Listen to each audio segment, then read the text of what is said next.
All right, I think we're good to go. Hi everyone. Hope everyone's doing well. Hope everyone's staying safe and isolated if you can be. If you're fortunate enough where you can stay home. Yeah. So I'm just doing a series of videos. This is the first one. I asked a few of my friends what their favorite albums of all time were, and I got some good responses, and most of the songs that I kind of got requested, most of the albums I had never heard before. So this is the first one that came in. My friend Rachel recommended Paul Simon's self-titled album as one of her favorite albums. So I'm going to be going through this. The way it's going to work is the album has 11 songs, which I listed out in order. And then I did a random number generator for 3 of them. So those 3 that got selected by the random numbers, I'm going to actually be watching those for the first time, listening to those for the first time, and going through an actual live reaction with you guys. And then the other 8 songs I listened to earlier today and just took some quick notes, and I'll talk about those ones much more quickly rather than listening to that whole song. So just so happens that the very first song on the album was one of the ones that was selected by the number generator. So that's right here, Mother and Child Reunion. So without further ado, let's get into this one and listen to it. All right.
Kind of Jamaican style song to start off the album based on the rest of the album, which I've listened to. But yeah, that was legit. That was a great song. I like that a lot. So that was track number 1. Track number 2 is called Duncan. Why don't I just pull up a track listing? I'm not going to play really the other songs. I just typed in track listing. What am I doing? Paul Simon, self-titled, just to be extra sure. Okay, so track number... Nope. Paul Simon album. Thank you, Wikipedia. Everything on Wikipedia is true. Remember that. Okay, track number 2, Duncan. So I wasn't too into the actual music of that song. It was more about the storytelling and kind of the lyrics. As the song went along, I liked it more and more because of how the story was developing. I did like that they had kind of like, if I remember, like a pan flute situation going on or something like that, but some sort of woodwinds which were a nice touch. It's probably not even a woodwind, I don't know. Anyway, number 3, as you see here, Everything Put Together Falls Apart. Another song that was a little bit more peppy than I was expecting based on the title, but I thought the lyrics were kind of clever. Always nice to have a little bit of accordion in there too. That was a nice touch. Number 4, track number 4, Run That Body Down. I like this one quite a bit as well. It was hard to describe what kind of sound it had. It was kind of like almost like a mix of like Billy Joel and like the Beatles, like how he sings, more Billy Joel style, and the Beatles like kind of more fun kind of music.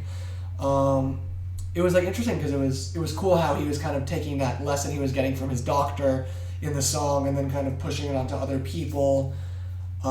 Pretty pertinent to like what's happening today and everyone thinking that they can kind of be an expert on what's happening in the world with all the medical situation going on. Let's see, number 5, Armistice Day. This is probably, debatably, my favorite song on the album, besides the ones that I haven't listened to yet, which are the live reaction ones, but I like this one a lot. It starts out with his voice and kind of a twangy guitar, which is cool.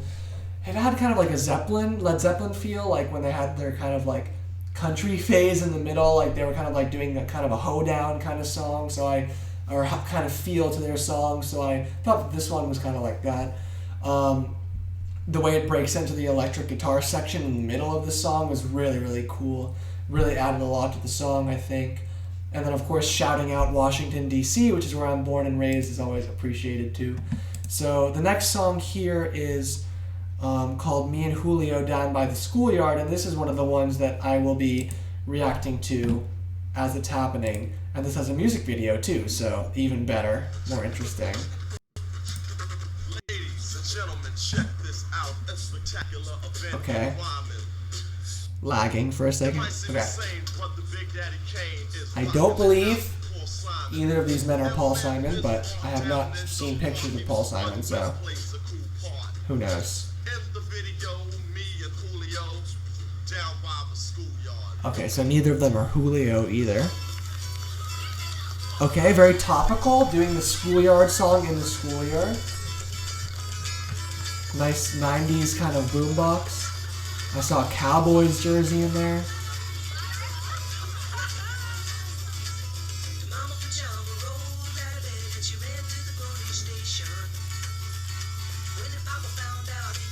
Oh, by the way, I've heard this song like 1,000 times in covered form from one of my other bands that I really like, but I've never actually heard the original, which I assume this is. So it's my first time hearing this. I assume this guy's Paul Simon with the red shirt and the short, this guy. Okay, that other kid was wearing a UNLV hat. I thought it was a MAGA hat for a second. I got a little scared. But no, this is not happening in today's day and age, so. Good falsetto there. Okay, that kid just slammed that one down. Nice use of different instruments, and the whistling is a nice touch as well.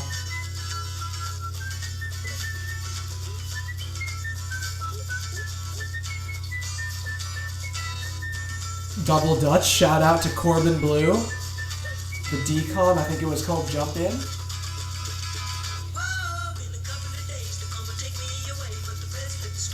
Yeah, this is definitely like a 90s feel in terms of how they're dressed. That graffiti on the wall.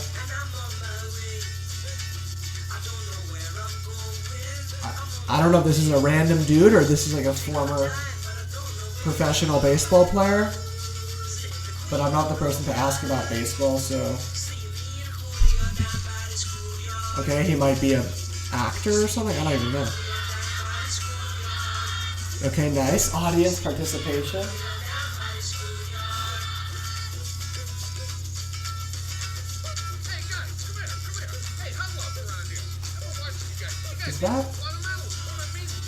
Is that John Madden? I think it is. I mean, I feel stupid if it's not, but is that John Madden and a bunch of kids not listening to John Madden? I assume that's it. Anyway, I assume that's also Paul Simon, so that's a good song. I mean, I've heard that before in other versions, but I liked his version a lot. I love the rhythm guitar that kind of just has a nice light kind of feel to it. So that was track number 6, me and Julio down by the schoolyard. Number 7 was Peace Like a River. I thought that one had a really nice opening riff, and I thought he did a good job filling between vocal lines with some nice guitar solos. Kind of a big sound, and the chorus had kind of like a big church-like sound, which was pretty cool. Number 8, as you see here, was number 3 on side 2, but number 8 on the album, Papa Hobo. It was really a peaceful kind of song. I liked it a lot. I think it made me assume he's from Detroit because he referenced Detroit a few times. He had some nice kind of scatting at the end of it too, which was cool. I hadn't heard him do that before. The song after that is called Hobos Blues. It was a pretty basic kind of chord progression for a blues song. It didn't have any lyrics, by the way. It was just the guitar.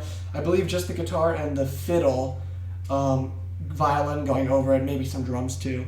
But I liked it a lot as well. I like most of these songs, as you can tell, but I liked this one too. There's a shorter song and everything resolved nicely at the end. The second to last track is Paranoia Blues, which you can see right here. I think for me that one was like a very stereotypical blues kind of song in terms of the way that the music sounded, but also the lyrics, just very bluesy all around. The chorus had some brass instruments in there, and if you know me, you know I like some brass instruments in there, so that was cool as well.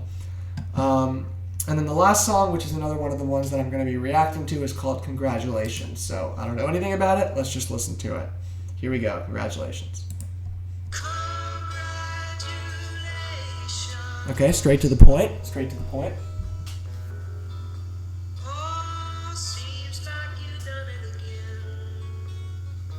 Oh man, okay. I'm going to fast forward like 30 seconds because I have a time crunch to go cook rice before dinner is ready. So I'm going to go to like the minute mark here. Okay, saved a little time.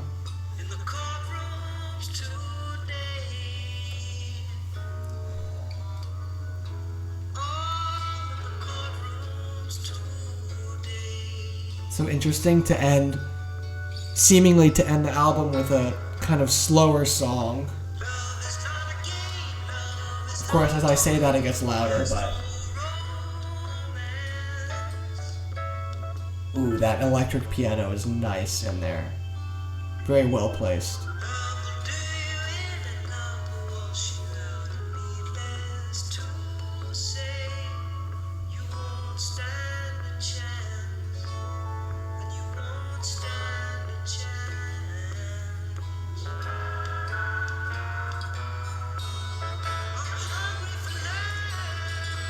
Ooh, yes.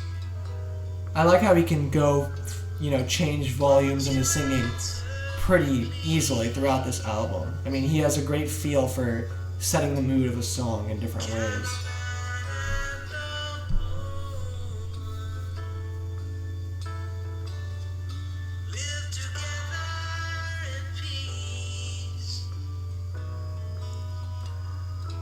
Nice. I'm going to go forward a little bit just for rice purposes. Ooh, this electric piano solo. And the slight drum beat kind of behind it, which is nice.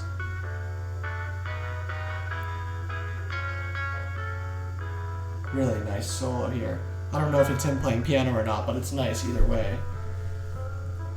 If this goes on, if this is the end, then this is a really cool way to end the album for sure.